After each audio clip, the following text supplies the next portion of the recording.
ഹേ all welcome back. ഇന്നത്തെ വീഡിയോയിൽ കാണിക്കാൻ പോകുന്നത് സ്റ്റിച്ച് ചെയ്ത കുർത്തിയിൽ നിന്നും പാൻറ്റിൽ നിന്നും എങ്ങനെ അളവെടുക്കാമെന്നാണ്. ആദ്യം തന്നെ അളവെടുക്കാൻ എടുക്കുന്ന ഡ്രസ്സ് നന്നായി അയൺ ചെയ്ത് വെക്കണം. എങ്കിൽ മാത്രമേ കറക്റ്റ് അളവ് കിട്ടുകയുള്ളൂ. എന്നിട്ട് നമ്മൾ അതിനെ തിരിച്ചിടണം. എന്നിട്ട് ഏതൊക്കെ അളവാണ് വേണ്ടതെന്ന് ഒരു പേപ്പറിലോ ബുക്കിലോ എഴുതി വെക്കാം. ഇനി നമുക്ക് എങ്ങനെയാണ് അളവെടുക്കുന്നതെന്ന് നോക്കാം. ആദ്യം നമുക്ക് ലെങ്ത് എത്രയാണെന്ന് നോക്കാം. അതിനായി ഷോൾഡറിന്റെ തയ്യൽ തുമ്പ് വിട്ട് വേണം അളവെടുക്കാൻ തുടങ്ങാം. ടോപ്പിന്റെ ഏറ്റവും താഴെ വരെ ടേപ്പ് വെച്ച് എത്രയാണെന്ന് നോക്കാം. ഇതിന് 46 ഇഞ്ചാണ് നമുക്ക് കിട്ടിയിട്ടുള്ളത്. ആ 46 ഇഞ്ചിനെ നമുക്ക് എഴുതി വെക്കാം. ഇനി ഷോൾഡർ എത്രയാണെന്ന് നോക്കാം. എടുക്കുന്നതിന് മുമ്പ് നന്നായി ഒന്ന് നിവർത്തി കറക്റ്റ് ചെയ്ത് വെക്കാം. എങ്കിൽ മാത്രമേ നല്ല കറക്റ്റ് അളവ് കിട്ടുകയുള്ളൂ. അധികം വലിച്ചു നീട്ടാണ്ട് കറക്റ്റായി വേണം എടുക്കാൻ. ഇത് നമ്മൾ തയ്യൽ തുമ്പോട് കൂടിയാണ് എടുക്കുന്നത്.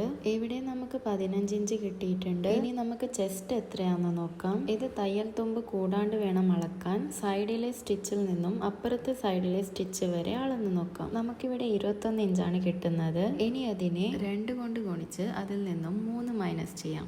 അതായത് 39 ഇഞ്ചാണ് ഇതിന്റെ ചെസ്റ്റ് അളവ് വരുന്നത്. ഇനി നമുക്കിതിന്റെ ഷോൾഡർ വീതി എത്രയാണെന്ന് നോക്കാം. അതിനായി സ്ലീവിലേക്ക് ജോയിൻ ചെയ്ത തയ്യൽ തുമ്പ് വിട്ട് വേണം അളവെടുക്കാൻ. ഇവിടെ 4 ഇഞ്ചാണ് നമുക്ക് കിട്ടുന്നത്. ഇതിന്റെ തയ്യൽ തുമ്പും കൂടി കൂടുമ്പോൾ 4.25 ഇഞ്ച് വേണം നമ്മൾ ഇവിടെ വെക്കാൻ. ഇനി നമുക്ക് വേസ്റ്റ് എത്രയാണെന്ന് നോക്കാം. അതിനായി ഷോൾഡറിൽ നിന്നും വേസ്റ്റിലേക്ക് 13.5 ഇഞ്ച് മാർക്കിംഗ് കൊടുക്കാം. ഈ മാർക്കിങ്ങിൽ നിന്ന് വേണം അളവെടുത്ത് നോക്കാൻ. ഇവിടെ 18.5 ഇഞ്ചാണ് നമുക്ക് കിട്ടുന്നത്. ഇനി അതിനെ കാൽക്കുലേറ്റ് ചെയ്യാം. 18 2 കൊണ്ട് ഗുണിച്ചാൽ 37 ഇഞ്ച് കിട്ടും. അതിൽ നിന്നും 3 ഇഞ്ച് കുറച്ച് 34 നമ്മുടെ വേസ്റ്റ് അളവ്. ഇനി നമുക്ക് ഷോൾഡർ ടു സീറ്റ് അളവ് എത്രയാണെന്ന് നോക്കാം. ഇതിന്റെ ഷോൾഡർ ടു സീറ്റ് അളവ് വന്നിട്ട് 20 ഇഞ്ചാണ്. സീറ്റ് അളവ് കണക്കാക്കാനായി ഒരു സൈഡ് കട്ടിൽ നിന്നും മറ്റേ സൈഡ് കട്ടിലേക്ക് അളന്ന് നോക്കാം. ഇവിടെ 21 ഇഞ്ചാണ് നമുക്ക് സീറ്റ് അളവ് കിട്ടുന്നത്. 21നെ 2 കൊണ്ട് ഗുണിച്ച് 42ൽ നിന്നും 4 ഇഞ്ച് കുറച്ച് 38 ഇഞ്ചാണ് നമ്മുടെ സീറ്റ് അളവ്. ഇനി ഇതിന്റെ സ്ലീവ് അളവ് എത്രയാണെന്ന് നോക്കാം. അതിനായി സ്ലീവിനെ നേരെ നിവർത്തി വെക്കാം. തയ്യൽ തുമ്പ് വിട്ട് വേണം അളവെടുത്ത് നോക്കാൻ. ഇവിടെ 17 ഇഞ്ച് കിട്ടുന്നുണ്ട്.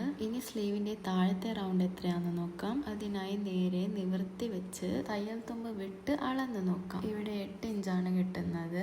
അതായത് 8 ഗുണം 2 16 ഇഞ്ചാണ് സ്ലീവിന്റെ റൗണ്ട് വന്നിട്ട്. ഇനി സ്ലീവിന്റെ മുകളിലത്തെ റൗണ്ട് എത്രയാണെന്ന് നോക്കാം. അതിനായിട്ട് ഞാൻ ഷോൾഡറിൽ നിന്നും താഴേക്ക് ഒരു 5 ഇഞ്ചിൽ മാർക്കിംഗ് കൊടുക്കുന്നുണ്ട്. എന്നിട്ട് ഈ മാർക്കിങ്ങിന് നേരെ അളന്ന് നോക്കാം. ഇവിടത്തെ റൗണ്ടിന്റെ അളവ് 7.5 ഇഞ്ചാണ്. ഇതൊരു ബെൽ സ്ലീവ് ആണ്. അതുകൊണ്ടാണ് ഇത്രയും ലൂസ് ഉള്ളത്. ഇനി നമുക്ക് ഇതിന്റെ ഫ്രണ്ട് നെക്ക് എത്രയാണെന്ന് നോക്കാം. അതിനായി ഷോൾഡറിന്റെ ജോയിന്റിൽ നിന്നും താഴേക്ക് അളന്ന് നോക്കാം. ഇവിടെ നമുക്ക് കാണാം ഫ്രണ്ട് നെക്ക് വന്നിട്ട് 6 ഇഞ്ചാണ്. ഇതൊരു സ്ക്വയർ റൗണ്ട് നെക്ക് ആണ്. ഇനി നമുക്ക് ഇതിന്റെ ബാക്ക് നെക്ക് എത്രയാണെന്ന് നോക്കാം. ഷോൾഡറിൽ നിന്നും താഴേക്ക് വരുമ്പോൾ 3.5 ഇഞ്ചാണ് കിട്ടുന്നത്. എന്നാൽ കസ്റ്റമർക്ക് 1/2 ഇഞ്ച് കുറച്ച് 3 ഇഞ്ച് മതിയെന്ന് ഓൾറെഡി പറഞ്ഞിട്ടുണ്ട്. അതുകൊണ്ട് ഇവിടെ 3 ഇഞ്ചാണ് ഞാൻ എടുക്കുന്നത്. നമുക്ക് ആം ഹോൾ ചെക്ക് ചെയ്യാം. ഷോൾഡറിൽ നിന്നും ചെസ്റ്റിന്റെ സ്റ്റിച്ചിങ്ങിലേക്ക് അളന്ന് നോക്കാം. ഇവിടെ നമുക്ക് 9 ഇഞ്ചാണ് കിട്ടുന്നത്. 9നെ 2 കൊണ്ട് ഗുണിച്ചാൽ 18 ഇഞ്ച് കിട്ടും. ഇതിൽ നിന്നും 1 കുറച്ചാൽ 17 ഇഞ്ചാണ് ആം ഹോൾ അളവ്. ഇപ്പോൾ നമ്മൾ കുറച്ചു എന്ന് പറഞ്ഞ അളവുകളെല്ലാം കട്ടിംഗ് സമയത്ത് ഒരു ലൂസിന് വേണ്ടി കൊടുക്കുന്ന അളവിനെയാണ്. ഇപ്പോൾ നമുക്ക് ടോപ്പിന്റെ മുഴുവൻ അളവുകളും അളന്ന് കഴിഞ്ഞിട്ടുണ്ട്. ഇനി പാന്റിലേക്ക് കടക്കാം. അതിനായി ഞാൻ ഇവിടെ പാന്റിന്റെ 2 കാലും ഒരുമിച്ച് വെച്ച് മടക്കിയിട്ടുണ്ട്.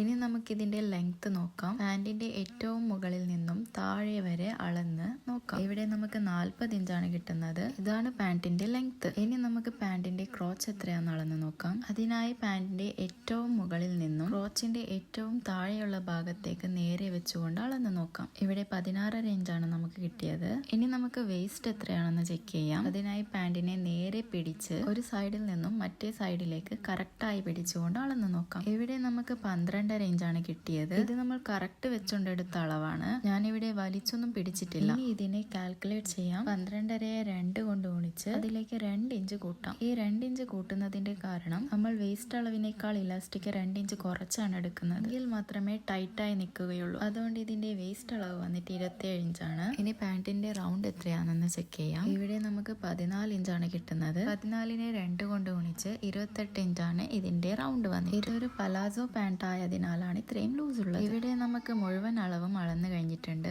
ഇന്നത്തെ വീഡിയോ നിങ്ങൾക്ക് ഉപകാരപ്രദമായെന്ന് വിശ്വസിക്കുന്നു. എന്തെങ്കിലും ഡൗട്ട് ഉണ്ടെങ്കിൽ തീർച്ചയായും കമന്റ് വഴി ചോദിക്കാവുന്നതാണ്. നിങ്ങളുടെ ഓർഡറുകൾക്കായി സീലൂക്സ് എന്ന ഞങ്ങളുടെ പേജിലോ നമ്പറിലോ ബന്ധപ്പെടാവുന്നതാണ്. അപ്പോൾ അടുത്ത ഇതിന്റെ കട്ടിംഗ് വീഡിയോ ആയി ഉടനെ വരുന്നതായിരിക്കും. അതിനായി ഇപ്പോൾ തന്നെ സബ്സ്ക്രൈബ് ചെയ്ത് വെക്കുക. അപ്പോൾ have A nice day. Thank you for watching.